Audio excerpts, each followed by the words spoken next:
this is Shirley. We're talking about pH, and I'm going to tell you what to do if you're acid, because a lot of people don't know what to do when you're acid.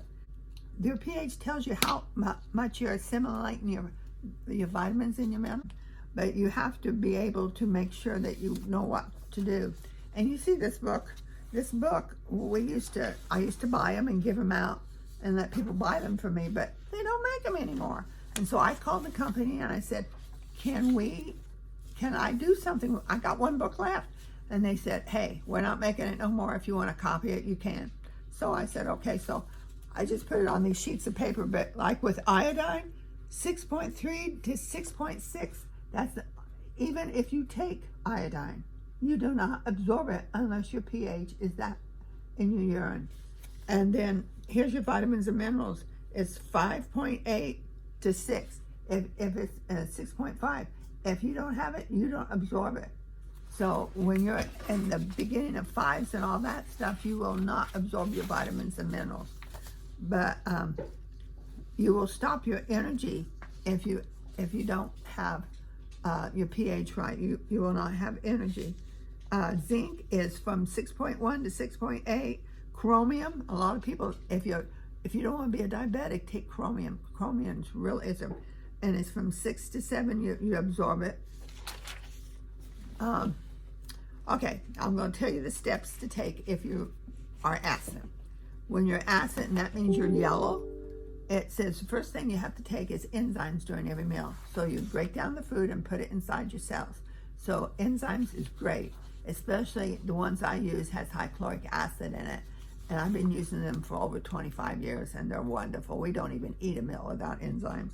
And then if the pH doesn't change, the second thing is magnesium. There's like 5 different kinds of magnesium out in the market, but we found I have one that literally absorbs good. It's not a piece of junk, but it absorbs good, and magnesium relaxes. It does over 300 different things in your body. And the second thing is ionic minerals. Ionic minerals, an ounce a day, because they come in 32 ounces. An ounce a day will get you alkaline. And then the fourth thing is that green. I told you I have we call it's a whole bunch of green vegetables. And you can take that and it makes you alkaline. You put it in water. I had it this morning. I put it in with my shake and it just makes you alkaline. And chlorophyll. Chlorophyll, you can go up to 8 glasses a day with chlorophyll in it, and chlorophyll will make you alkaline. And I have one lady that owns a shop down in the lower 48, and she drinks 1/4 of a cup in the morning, 1/4 of a cup in the evening, and she's been doing it for over 30 years because she said it flushes your liver out, and she really likes the chlorophyll. The next item, if you still can't I had a nurse that could not get her pH right, A and D. And it's mostly A that you're taking at this one. The D is by itself that you take, but A won't absorb without D, so they put a little bit of D in there. And A and D holds the calcium in your body, and calcium is what makes your pH. And you got to make sure you get the right kind of calcium. A lot of people says, well, I've got the wrong kind of calcium, because you don't absorb calcium without high-chloric acid. So that's why the food enzymes comes in, so you can absorb it. And then C calcium. C calcium is pH 10. Well, it goes way up. It's alkaline, but it makes your pH right, so you can be able to absorb your vitamins and minerals.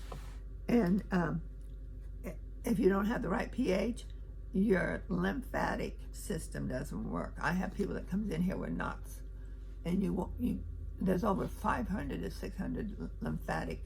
And I show people how to tap, and I've been tapping, I don't know, 3 or 4 years now, showing people how to.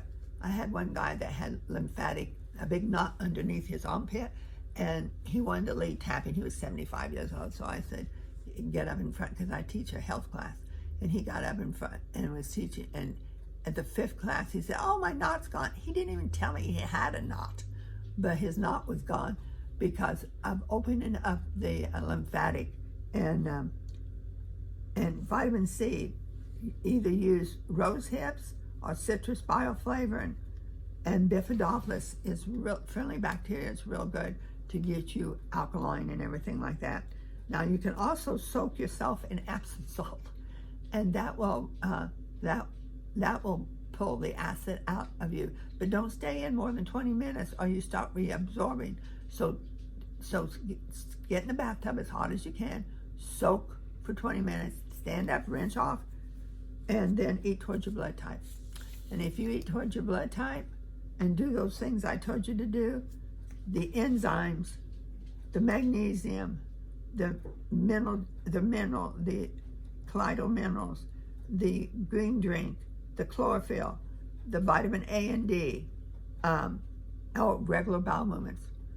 Don't ever go a day without bowel movements, or you're poisoning your brain, and you've got to have that bowel movement moving.